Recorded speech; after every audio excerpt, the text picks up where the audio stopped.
After the deadly shooting in Florida last month, there's a lot of conversation these days about how to prevent a similar tragedy. And that conversation between parents, educators, law enforcement, and lawmakers. 24-Hour News 8 talked with some of Michigan's elected leaders about possible solutions. Rick? The problem isn't new. Neither are the arguments about how to best secure schools and keep kids safe. But the resolve seems to be stronger this time, at least for now. You know, the number one focus we have to have is how do we keep the kids safe? State Representative Chris Afandoulis expresses the view shared by virtually every parent, educator, and lawmaker. Keeping kids safe. But how?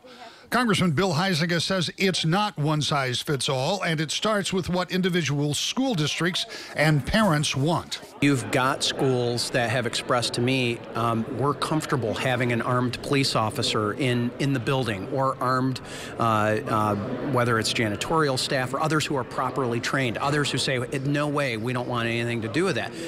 And we can't have, whether frankly it's a federal or a state level blanket kind of policy. One area that I've particularly focused on is to make sure that everyone has to go through a background check before they get a weapon. Right now, 40% of all guns are sold without any kind of background check. That's unacceptable. Congressman Dan Kildee agrees with Senator Peters. He also suggests. And then we have to deal with those sorts of weapons and attachments to weapons that make them more lethal.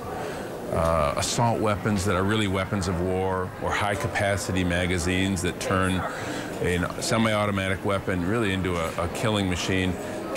The American people support these things. We should do them. Exactly what should be done will be discussed at length. Finding compromise will not be easy, but that lawmakers are talking and demanding something gets done may bode well for action. Those are issues are something that we really have to talk about, but we have to stop talking. We also have to start acting. I saw this morning, this meme about, well, we have plenty of laws on the books. Well, I've been hearing that for 20 years. Why aren't we doing something about it? This was a colossal failure of government at multiple levels.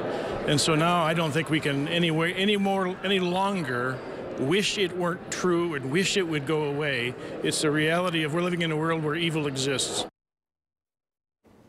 Already in Lansing, there's legislation introduced. It was introduced before the last school violence that would allow preemptive seizure of guns if someone was believed to present a danger, so-called red flag legislation. But the lack of due process may scuttle that. Any number of other measures are likely to be considered here and in Washington as lawmakers look for a way to keep kids safe when you send them off to school.